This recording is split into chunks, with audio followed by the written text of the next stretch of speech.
And I think when we talk about human rights, we often have the tendency to talk about child labor and forced labor. And that is, don't get me wrong, that is a very severe topic that we need to address. But the closer to home we come, it's not like we don't have any issues, right? I mean, we do have issues with fair pay, and not only sort of on other continents, but we do have these in the EU as well. So we need to make sure that we address all these topics. The world needs massive amounts of renewables to meet our climate goals and become net zero. But at what cost? Rarely did we look at how sustainability itself is thought of while implementing renewables and its necessary infrastructure. With massive growth rates in PV, wind power and storage, it's quite obvious that renewables come with a sizable footprint themselves in terms of energy or exploration needed for production or biodiversity loss during implementation. So how can we integrate circularity in production processes? How do you get engineers on board to invest into more sustainable designs? And what other aspects need to be addressed? Stay tuned and you'll find out in the next minutes.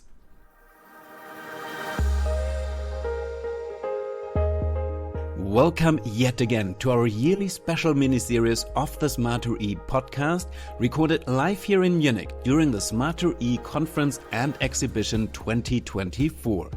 We made sure to get some of the most interesting international experts and industry representatives and talk to them about the most exciting trends and developments while creating the renewable energy system of the future.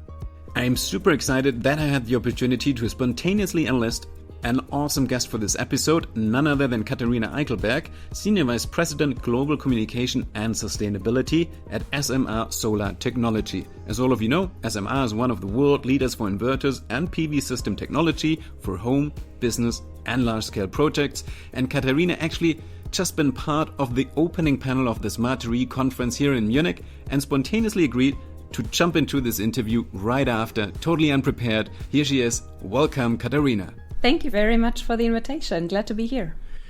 Now, Katharina, of course, the question is, we don't want to solve a problem by creating more problems. So in an industry that sees massive growth rates, how important is it to already keep in mind the footprint of your products? Well, I guess my colleagues would say, working in sustainability, I tend to make things more complicated. So that's what I'm here to do a little bit. We have massive growth ambitions in the EU, but also worldwide for renewables. And that is really something that we want to hit. We want to hit those targets. At the same time, I think we need to ask ourselves the question, where do the components that we build our energy transition actually come from? What carbon footprint do they have? What kind of human rights issues are connected to it? And how can we actually think about circular economy in terms of the components that we use for our energy transition? So yes, I think it makes it a little bit more complicated, but at the same time, we're here to do the right thing. So I definitely think that we should do the right thing. Now, you already hinted at all the various aspects that need to be thought of when thinking about sustainability. Before we dive deeper into that, which are the main drivers to develop a sustainability strategy? Is it because you're based here in Europe, the CSRD, so our European Sustainability Directive that just came into effect? Is it more like resource security? Is it market advantages or just your intrinsic ambition? I think it's a little bit of everything, and maybe I can actually start with the intrinsic ambition that we have. We've been around for more than 40 years in the industry, and sustainability has always been sort of at the core of what we do. So the founding fathers of SMA, they already sort of engraved it into the company very, very deeply. At the same time, being a European company, we have regulations that we want to fulfill. We have reportings that we need to file, and that is something that, of course, is or should be a tick in the box for us. Let's put it like that. And then there is a third element that we are seeing more and more, and that is the market actually also starts to demand sustainability from us. So we have large customers that want to look deeply into our reporting, that want to see how our climate roadmap looks like, and that want to understand how we are doing in terms of sustainability. And at the same time, the topic of sustainability is something that is getting more and more prominent in the private customers' eyes as well. So they want to do the right thing. They are putting solar on their roof and an EV charger in their garage to sort of save the world. And ultimately that then leads to them asking also the question, okay, so where do these components come from? How sustainably are they produced? Now, just for everybody who's not a European listener at the moment, to just sort of give the big picture when we talk about regulation, the CSRD, of course, is sort of like the non-financial reporting directive, or is like the further development of that. And that means not only do you have to report of how sustainably you actually produce, but it's also all the investors, the banks, and your big B2B customers themselves have to report. So I guess for them, specifically European customers, they really want to know what your production looks like, not only in a sustainable or in an ecological sense, but also in a social sense. So I guess that's a big driver. That was just a little detour, so we get everybody on board who's not a European. Now, I'm surprised you say that even private customers are willing to pay for it and that they want a more sustainable solution in their home, but that's really great news. Now, of course, sustainability is not that easy to implement, let's be honest. So which areas in your production or generally in your business at SMA are the most relevant for sustainability?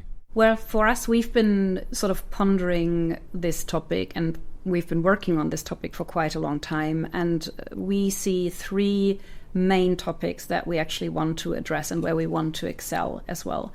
The first one is human rights. If you are, have a very deep supplier line, which of course, being an inverter company, we do have. So there are a lot of components, a lot of raw materials that go into an inverter. So we want to make sure that across the supply chain, we are respecting human rights. So that is definitely something where we are looking very closely into. The second thing is the topic of, and it's a bit of a buzzword, but I'll say it anyhow, is the topic of circular economy. So we want to make sure that we produce as little waste as possible. We want to make sure that we already design recyclability into our products. So we want to make it easy for maybe not you, but the installer or the technician to screw loose the hood of the inverter and to then be actually able to repair it, which is not always the case with inverters. So circular economy, making sure that we use as little resources as possible and use them as smartly as possible, that is definitely something that is very important for us. And then third is, of course, the whole topic of climate or emissions. We are already right now with our production facilities and our operations running 100% on renewable energies. But there are, when you talk about sort of the reporting of emissions, there are, of course, scope 1, 2, and 3 emissions. So you need to look at all the emissions in your supply chain, basically, to put it simple. And that is sort of just, in that sense, that's a very important topic for us. So if we trace back chronologically the three areas that you highlighted, starting with the latter, so I guess, of course, you're 100% renewables in your headquarters here in Germany, for example, or at your production plants. I guess then where it becomes a bit more tricky is logistics. I guess you have to ship your inverters from Asia to Europe, and that just means ships run by diesel, which you probably cannot really change at the moment much. No, unless you would buy, massive amounts of sailing ships, which are not available right now. No, just kidding. I mean, of course, the first thing that happens when an inverter leaves the factory is that it is being put on a truck, and that truck then is either put on a shipping container, seldomly on a plane. But I mean, of course, these are the things that we need to think about, and we need to think about reducing them. We need to think about how we can actually also talk to our customers to reduce that. So, for example, we will not actively encourage customers to have inverters flown in by plane, of course, just to make it very simple. But yes, there is a lot more to emissions than just having your own operations run on renewables, which is, you can even say it's easy for us, because we're sitting right at the source of it. Now, let's move on to the second part that you mentioned, and that is the circular design. I guess this is really challenging because I imagine, of course, engineers are happy to solve a specific or a complex problem. But if you have a smooth production line, if you have a product that's, optimized for quality or for cost, to bring in either a third dimension or to just change something in the production process that might maybe accidentally stop the whole production is always a tricky thing. So is there sort of like an internal resistance amongst your colleague when you knock on their door and you're like, hey guys, I have a great idea, let's go circular? Yeah, they always like to see me. When I knock on their door, they always know that it's trouble. No, but you're absolutely right. Of course, our inverters, our products are they are perfectioned to function. They are perfectioned for quality and for longevity, so to speak, as well. And the topic of sustainability puts an additional demand on, for example, the development. So what you need to do as a company is you need to put a value or a price on sustainability. And that can be, a euro price tag or a dollar price tag, but it can also be something like we do, or we tend to do more, is to say sustainability is one of the key pillars of our strategy. So we want to be sustainable in everything we do. So it has a high priority in the company. And that is something that needs explaining. You need to engage people, you need to tag them along. But ultimately, if everyone in the company, and especially the top management, are very clear on this issue, then it has a tendency to trickle down to each and every development engineer, for example. So it needs to be a specific part and pillar of your business strategy. It needs to be carried by management. But even if you have that embedded in your culture, you still need the talent for it, I guess. I mean, engineers are already a scarce resource, and most likely in university in their project, they have been drilled, as we already mentioned, on quality or efficiency, but they're not necessarily good at sustainability. Is it can you use the same talent and just give them now a new challenge, or do you need specifically trained people to really drill down in sustainability? Well, you need specifically trained people who have a sustainability background. That doesn't need to be every engineer, but you need a good framework where these engineers can then do what they do best and develop sort of smart and super intelligent products. But in order to develop that framework, you really need sustainability specialists. And that is true for development, but that is also, for example, true for when you talk about the supply chain. So we need sort of people that work with our suppliers that are trained and professionals in sustainability. So how we tackle is that we have a rather small but very specialized sustainability team that works with every department and every function to really sort of drill down this sustainability thinking in everything we do. Because if you have a team of 100 engineers and you have 2 sustainability experts, that won't really get you far. So you really need to make sure that every one of them carries sustainability in their everyday. If I got my numbers right, at least according to Wikipedia, you have around about 4,300 employees at SMA. How many of those are specifically trained in sustainability? Well, we do have a dedicated sustainability team at sort of headquarters, so that's what I'm responsible for, which is 5 persons right now. And then we have sustainability or sustainability experts in the bigger functions. I'm not sure if I can put an exact number on it, but let's say it's a handful more. So these are the people that really studied sustainability, that are, trained and educated in sustainability specifically.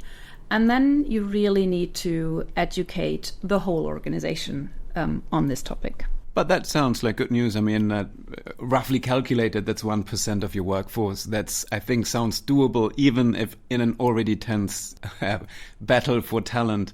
Now, circularity also might touch, the business model aspect, in the sense that you, instead of selling inverters, you might rent them out and keep them as your property in your business model or something like that. Are those ideas that you also think down the line, or is that just not a doable business model with inverters? I think I'd have to talk to my colleagues about renting out inverters. It's I don't know if it's an idea that we're currently exploring. But what we do have is a global repair program, for example. So we actually try to use all the components that come in and that are reusable in order to repair inverters that come back from our customers, for example. So I think renting them out, might be then the next step or a step afterwards. I don't want to get ahead of my sales colleagues, but definitely trying to think about circularity in that terms more and more. That is something that we're definitely doing. I mean, it's always very difficult to plan for and account for, but I know, like, if you think down the line 10, 20 years, those resources and all those products that we put out there, I mean, they're quite valuable.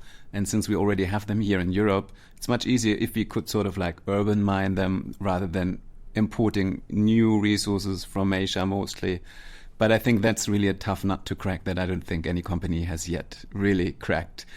And now we've already covered two of those points. I think the first point that you mentioned, human rights, I mean, that's something that's quite admirable because, let's be honest, here in Europe, the backing of human rights was not so big. There was a big push against the supply chain law, against the CSDDD. So how easy is it actually to really have your hand on this and tap into it, since it's really down the value chain, far away from actually your influence? How do you solve that?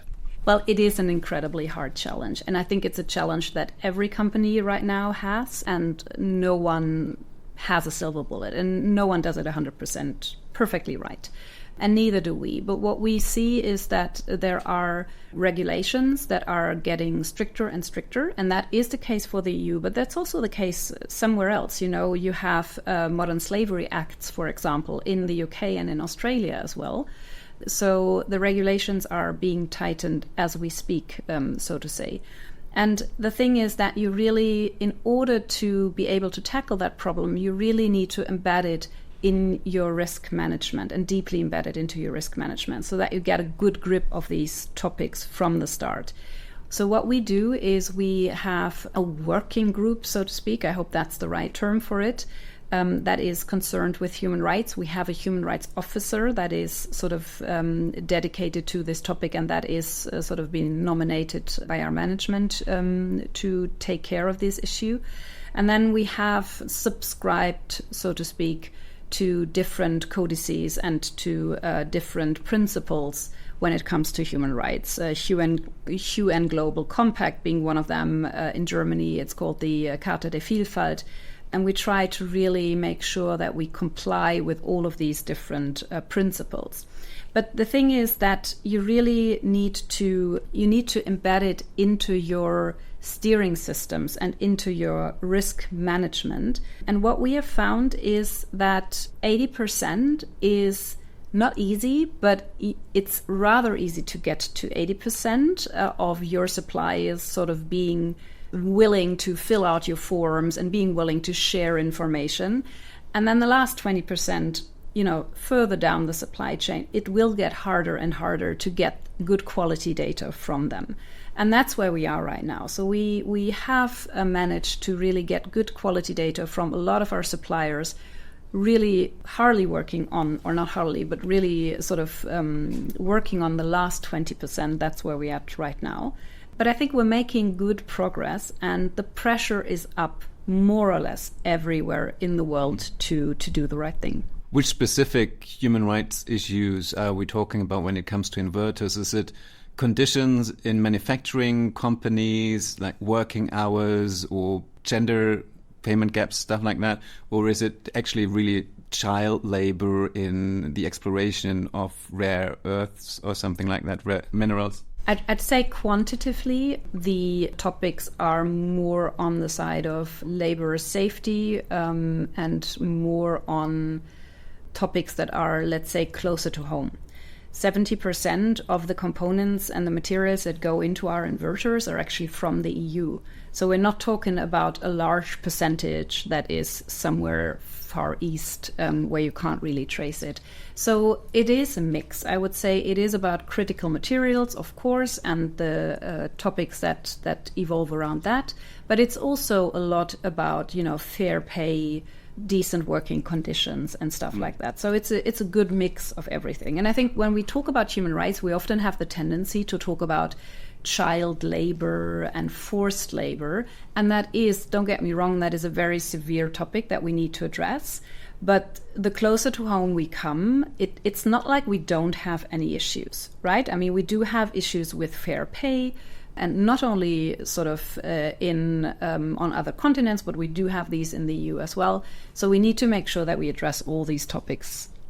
Now, it is a lot of work. And before I ask my next question, I just have to get an update from you, because what I learned in the panel that you were actually part of right now in the opening of the Smarter E conference as well is that there might be an overproduction of 500% for PV and even storage. That's Bruce Douglas who mentioned that from the Global Renewable Alliance, I think. So is it similar to inverters? Because that means if there is a flood of products of inverters in the next years from Asia, from China, probably prices will just, fall like a heavy stone to the ground. So, and then of course the first question is, can you afford sustainability if prices are dropping rapidly? Of course, production capacities in China, they are not limited to modules or to batteries. Of course, we have inverters that are maybe not flooding the market to the same extent than with modules, but of course we do see a rather big competition here. The second question, I think, is more interesting, because you asked if we can afford sustainability, and I would reverse that question and say, can we afford not to have products that are sustainably sourced? And I deeply believe that we cannot afford that. It's not like we have a second planet, or it's not like we have an infinitive number of years to get things right. We really need to do both things. We need to accelerate the energy transition. So we need to build more renewables. We need to integrate them into the grid, and we need to do all that. At the same time, we need to make sure that we are doing the energy transition in the right way, with sustainably sourced components, with, respect for human rights, and with respect for the climate implications that productions have. And I don't think that these two are mutually exclusive. I'd rather say that they definitely need to go hand in hand for us to be successful. Now, I would certainly underline that statement. But of course, we operate still in the free market, almost free market out there. So as a company, what do you need in order to really be able to have a level playing field and to really implement that notion? Do we already have enough legislation in Europe? Would you need more or less? I think we do have a good basis to start from in Europe with the Net Zero Industrial Act. So that is a strong instrument. We have the challenge that it needs to be implemented, and that is happening at, let's say, different paces right now. So I think there are instruments in place that are good. What we do need is we talked earlier about, the value of sustainability or the price tag for sustainability. And right now that is not visible. So in our opinion, or in my opinion, we really need to make sure that we put a price tag on sustainability. So how much is it actually worth? And you can do that with different instruments. We had this talk in Germany about a so-called resilience bonus, where end customers would be incentivized to buy products that are made in Europe. That in Germany hasn't taken. Other countries are actually going for that solution. And I'm not saying it's a perfect solution, but it gives some transparency into a market that is not operating on a fair ground or on a level playing field right now. So just signaling to the customers that there is a value to sustainability, also to cybersecurity and to quality, for example, I think that would be a good move. And then you can debate the concrete instruments. I'm not a policymaker. I certainly have my ideas about it. But I think it would be a good start to really make sure that customers understand that there is a value to sustainability, and that we as a society put a price tag or a value to it. No, I think there's two things that are not fully in your control. Society as such needs to agree on really being or wanting to invest into sustainability. And as you mentioned, you also need the right regulations in place. And it sounds like we're halfway there. Now, to what extent does it also depend on cooperation? Because I know it's a highly competitive market you're in. So I guess all the companies out there, all your competitors, they also want to keep their sort of like secret Coca-Cola sauce in their business model and in their engineering. But sustainability just seems to be a topic that you only can advance really if you cooperate, even with your fiercest competitors, on standards, if you implement sustainable strategies, if you're able to copy them, if you're able to really replicate best case scenarios. or best practices. So to what extent are you investing really in cooperation, even with your competitors? I would say maybe not cooperation so far when it comes to sustainability, but definitely knowledge sharing and sharing of best practices. I think there are many different platforms that you can do this. There are associations that we are part of. There are sort of centers of excellence, or however you name it. And I think that's incredibly important, because if you just look at Europe, all of these companies are now facing these stricter regulations and the reporting obligations that are coming our way. And we're all doing this the first time. So I think it's definitely a good idea to share knowledge around this and to sort of, peek at best practices and also learn from mistakes or from things that didn't go so well. So that's definitely something that we are doing, and where we see that there is a rising interest in sharing sustainability success and failure stories. Now I have maybe 2 minutes left, so 2 quick questions to wrap this up. The first question is maybe what's the next goal that you really want to reach with your sustainability strategy at SMA? So maybe in the next weeks or months, what would you be most proud of if you achieve that with your team? I think one thing, and that is not a hard target, but what I would definitely like to achieve this year is that I told you before that we anchored sustainability at the heart of the strategy. And I think really anchoring it in the hearts and minds of all of our people, that would be just an immensely valuable thing for us to do, because we do see that it is a lot of work. And people are, not that they're getting tired, but of course it's another requirement that you bring to the table, and it's another topic that you need to work on. And really being able to have that engagement, that is something that definitely we'd be working on. And now speaking just in terms of the Smarter E Europe here, as we speak, it's the conference and we still have 3 days of exhibition ahead of us. What do you think you'll be able to leave the Smarter E Europe here in Munich with that might help you in your work, or that you came here for? I think one thing that I always try to take away is, coming back again to the question of the price tag, is how willing are customers actually to pay for sustainability, or how much is it worth to them? And you probably don't get a euro or a cent price tag, but just exploring how important is it, how far are they in their sustainability work, and will we see implications of that going forward? So that is definitely something that I'll be taking away from this conference. Thanks a lot. I'll already be taking away a wonderful interview with you, Katharina. Thanks so much for spontaneously jumping into this interview without any preparation beforehand and really tackling some of these tough questions that we actually haven't tackled yet in this podcast. Thanks a lot for joining us. Thank you for having me.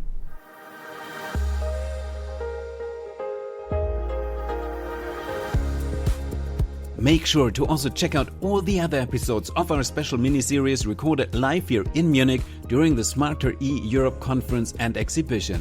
And even better, join us for the Smarter E Europe in 2025. More information on thesmartere.de. Looking forward to meeting you.